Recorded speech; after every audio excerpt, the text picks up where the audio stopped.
Hi, I'm Anna Hoffman, and welcome back to Data Exposed. Today, I'm joined by Dinegar. Thanks so much for coming on the show today. Pleasure to be here, Anna. And we are going to do something really new and exciting and hopefully really fun to learn about backup immutability for Azure SQL Database and Azure SQL Managed Instance. I know I'm putting you on a spot a little bit, but are you up for it? Let's go. Okay, let's go. Okay, let's start it off. So, what are we announcing? So what we're announcing is automatic backup immutability for up to the most recent 7 days of backups for all of Azure SQL Database and SQL Managed Instance databases. Okay, cool. And why does backup immutability matter? Um, Ransomware attacks have been increasing at an alarming rate in the Sure. last 5 years Hmm. compared to the time frame before. Um, these attackers are not only targeting the databases, they're also targeting the backups. So usually when an incident happens, your first resort is to go to the backups. Mm. And if these backups are not available, then your recovery process becomes more expensive and complex. So what we're announcing now is immutability for these backups so that when you need those backups, they're available and they're tamper-proof. Okay, got it. Okay, so available and tamper-proof. Maybe that kinda gets into the next question, which is like, what does immutability mean here? In this context, immutability means once the backup file is committed and written to the file system, these backups cannot be modified or deleted until the retention period expires. Okay, got it, by anybody. Anyone, And not even the even admin, Microsoft or the correct? admin, nobody. Not Microsoft, not admins, not the subscription admins, nobody. Okay, got it, cool. Okay, alright, we're continuing with our questions. Okay, I'm a customer, I wanna use this, like, how do I turn it on? For this initial release, there is no customer interaction needed.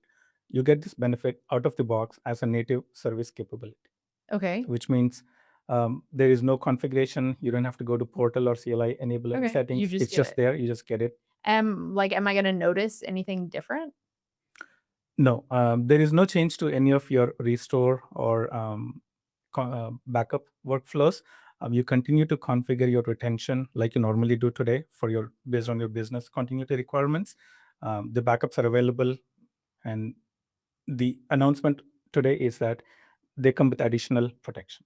Oh, okay, great. So it just kind of just like sometimes we make it just run faster, now it's just more protected, They're just an enhanced level of protection. enhanced level of protection. Okay, got it. And then like I can configure backups to be like 7 days to 35 or like long-term retention. Like where does the realm of immutability live?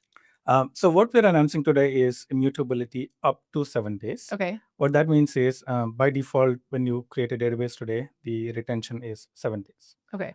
So if you're at that 7 days or less, all of those backups are protected with immutability. And let's say your configuration is 15 days or 35 days, right? Okay. Then if you think of that number as a timeline from 1 to 35 days, right? And you're in that beyond 7 days, 21, 35, right? The most recent 7 days of backups are protected. So as you Okay. go along the timeline, that protection moves to the most recent. And the reason we are prioritizing the most recent is when an incident happens, Mhm. you want to go to the most recent point in time. You don't Right. want to go Makes to a sense. copy that's a Yeah. week old or less. Or 34 days old. Right, right. Totally not. So Yeah. protecting those most recent Uh-huh. 7 days of backups is most valuable to our Okay, customers. got it. And then when you say up to, this means like if I set my backup retention to 4 days, you're not gonna take extra backups because you do up to 7. You're just gonna do after Correct. 4. Okay, that Correct. makes sense. Okay, now from a cost perspective, is there gonna be more cost?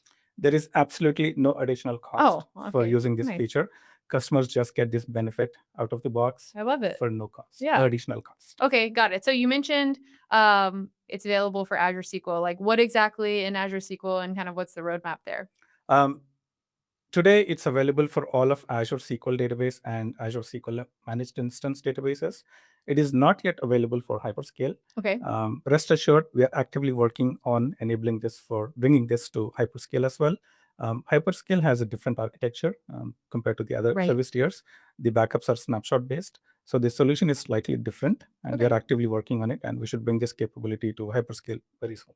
Okay, got it. So you heard it here first data exposed listeners. It's coming. So you guys are working on it. So that's great to hear. Okay, so now I'm a customer. Like this is coming. I don't have to do anything. Like how do I know if it's happened for my backups yet? For this release, again, there is no interaction needed from the customer, Mm-hmm. and this Mm-hmm. protection is enabled by default by the Mm-hmm. backup service automatically. There is nothing for the customer to view at this point, Okay. but very soon we are going to add a database property Okay. into your database property bag, so Okay. that you can actually view your immutability status, and Okay. it will tell you how many days of backups are protected. Like for example, if your retention is 35 days and you stay with the default 7 days of protection, Mhm. it will tell you 7 days out of the 35 days of backups are protected. Okay. Got it. That's Got coming. it. That makes sense. Okay. So then let's go back into like this ransomware scenario. Like, how does this really help? Um, like I said earlier, when an attack happens or when an Uh-huh. incident happens, Uh-huh. the backups are your first line of defense, Mm-hmm. right? Mm-hmm. Immutability, by like I said, by definition, it means the backup files, once written to the file system, they cannot be modified or deleted. We have an industry term for it called WORM, WORM. It Okay. means write once, read many. Okay.